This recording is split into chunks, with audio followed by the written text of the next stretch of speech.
Alright guys, I've just got through watching another one of those videos talking about how crappy Company X's picks are. They bend too easy, they break too easy. And if you watch them very closely, like I have, usually it's by a newbie, someone with not too much experience, and it's almost a lesson in how to break picks. And a couple of them, they're holding their picks like this and putting a lot of stress on them. Totally inappropriate. These tools were never intended to take those type of stresses. One guy was actually proving how soft the pick was by putting it into the keyway and kind of twisting it like a key. These were never intended to take that stress from that angle called rotational stress. Likewise, another person was putting them in and then turning them like this until they broke. Again, not intended to be used like that. Picks are intended to be used in one direction, and they're built and reinforced to be able to pick pins vertically, like you see in almost every other YouTube video. Stresses from any other angles are really unfair. Likewise, metal, let's face it, all the major manufacturers are using the same metal. It's a fairly level playing field. Almost all of them use 301 cold rolled, full hard stainless steel. It's economical, it's easy to machine, and it's very durable. A couple of companies are slightly different. Peterson has something they call the government steel, which is really 420 stainless steel. I've got a lot of Petersons, and really I can't tell the difference in the durability of Petersons over any of the other 301s. There is one company that makes a slightly stronger one. You will pay for it, though. It's a premium product. The Max Steel series of picks from Southord. They're about 40% stronger, but again, you're going to pay for it. Let's stick with what most manufacturers use, and that's the 301 steel. All right, what gives picks their strength? Pretty basic stuff. The thickness, first of all. Mine are color-coded, so when you see a black handle, it means it's more than 20,000th of an inch, what I call my strong picks. Not super flexy side to side, so the thicker the material, the stronger it's going to be. Likewise, the thicker the profile, the stronger your pick is going to be. So this is a good mix of both. We have a thickness, 23 thousandths. This one is from, by the way, this is from the Praxis kit. So 23 thousandths thick, and also we have a very tall profile. Going to be a very, very strong pick. These are perfect for beginners because they are so tough. When a pick fails, regardless of the thickness, they're probably going to fail right in here where my thumbnail is. You're going to see them start to bend. I generally take a pair of needle nose pliers, straighten them back up until they eventually will snap. I got to say though, picks like this should last you for years, unless you're a newbie and you're applying those incredible tensions. I'm trying to encourage you to constantly work towards the finesse, because the secret is in the tensioning, not applying more pressure with your pick. This is the short hook, and this is an identical short hook. You notice this one has a blue handle, which according to my color coding system is 15 thousandths of an inch. This also is from the Praxis kit. 15 thousandths, it's a lot flexier this way, so it's going to be a weaker pick, but it has the same tall profile to add strength in the vertical axis, the axis upon which we pick. This one will bend much easier than the 25 thousandths. So you have to have some of that finesse that I was talking about. Let's talk about different profiles now. I've talked about thickness. This is a different profile. This is called the slimline profile, and this is actually from Multipick. This is their copy of the SS Dev, the shallowest hook version.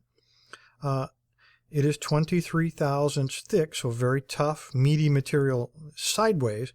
But when you look at the vertical axis, you'll notice that it's quite a bit thinner than the normal profiles. It's about 3/4 or even half of the thickness. So that's going to cost you a little bit of strength. Again, eventually you could stress these out. What's the advantage of this? Well, a thin profile slimline pick will let you get up inside of slightly paracentric keyways, and a deep hook, thin hook like this will let you pick through the warding in many cases on European and some high security locks. There are advantages to having this pick.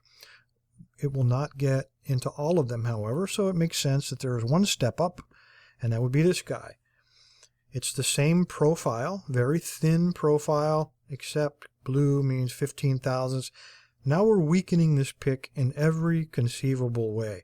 When you get to this point, it's going to be a fairly delicate pick. You're going to bend it eventually. And again, it's going to bend probably right in here. I usually just straighten them out with a pair of needle nose pliers until the point at which it breaks. Pick should last you guys for years, though. What's the advantage of having a very thin, very short profile pick? This guy will go places that these three will never dream of getting into. Let me go ahead and try to round up some locks from the Lock Lab here that will give you a good example of when picks and finesse will come in handy for you.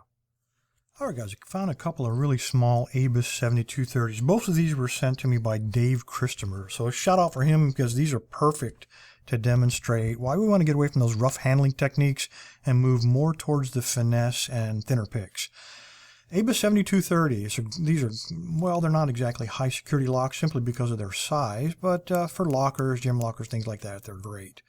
The nice thing about 7230s is they come with 6 security pins inside of them. So great for learning how to pick very paracentric keyways. So let's first take a look at this guy. This is a great example of low cuts in the back and high cuts in the front. Now, because of the paracentric keyway, you're not going to be able to get any of the 25,000th high profile picks in there. Just not going to work. In fact, high profile 15,000ths won't work because, if I can get some focus going here, we can't pick from down here because that warding is going to get in the way. We're going to have to pick from that shelf on the right. So we're going to populate the bottom of our lock with a tensioner to block that off. And then when we take this high profile pick and we slide him in there, the very thickness of that pick has now overset some of the pins, even before we start picking. So even before we pick the first pin, we've already blown it. So for this, you're going to need some kind of thin bladed pick. Well, let's take a look at this guy. This is the 25,000th SS Dev, the shortest hook. He will work, but if I get him up inside of there, because of the thickness of this material, he won't bend around the last bit of that warding. He won't form fit himself to pick at the highest possible cuts. Now, when you look at this key, you don't normally have this luxury, but you notice we have 2 pins at the highest possible cut. No way a 25,000th or a 23,000th will even think about getting up in there. So we're literally forced to use something very thin and very weak, almost foil-like, because when we put him in there, I can apply a little tension and he will go all the way up in there to the highest possible position anywhere along the length of the 6-pin stack. All right, enough talking. Let's try it first. This is the easiest of the 2 locks because the high cut pins are in the front. So what I'll do is I'll slide him, if I can show you this, I usually will angle him in the bottom all the way to the back, and then I'll rotate him around onto the ledge. All the pins are now resting at their bottommost position. I'll apply tension, then I'll pull my pick until I hit the first pin in the back, pin 6. So let's see if we can make this happen. Light tension, there's no spring tension on these Abuses. Okay, that was 6, 5,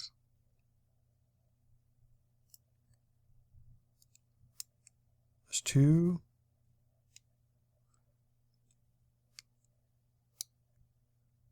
okay, I'm all the way out, so what I'll do now is, again, do the same thing to avoid oversetting anybody.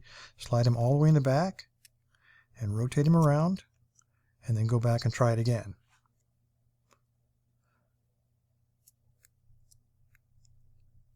That was 3, and there was 1. And now we got it open. All right, that's the advantage. You'll notice I didn't have to hold my pick like this. I wasn't using tremendous pressure on the pick to force those pins into place, and they are spools inside of here, along with some serrated. So it's finesse. All right, let's try one a little bit different. Let's try this guy. Now this is where the real advantage of that very deep hook, very thin hook come in. Notice we got some low cut pins right here. So we got high cuts in the front, very low cuts in the bottom, and very high cuts in the back. We would definitely overset those 2 pins if we tried to use a non-slimline profile pick. We have to do it if we have any hope of getting into this lock. So let's see if we can do that. All right, slide him in the bottom. Again, I'm going to use the same 15,000th, same technique. Oop, wrong pick. This guy. All the way in. Rotate him around to position him. Slight tension. Just pull him out until I hit that first pin.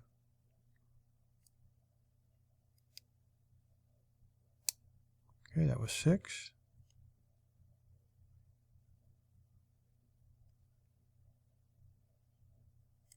Getting a little caught up on those low cut ones, but I can bend my pick upwards, and that way I don't overset them. That was pin 1.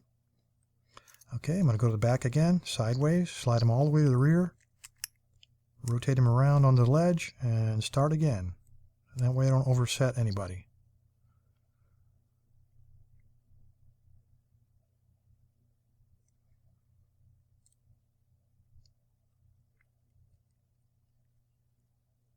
Pin 1, okay, that's pin 1, and we got an open. All right, guys, I hope I've convinced you. Finesse is the way to go. That's what I'd like you all to work your way towards. Ignore those guys who demonstrate the weakness of picks because they're all on an even playing field, guys. Any demonstrator that holds their pick like this to show you how weak they are, he's wrong from the get-go. Anybody showing you how weak picks are by using unusual stresses like twisting or side-to-side, these are not designed to take that type of abuse, and so of course they're going to fail.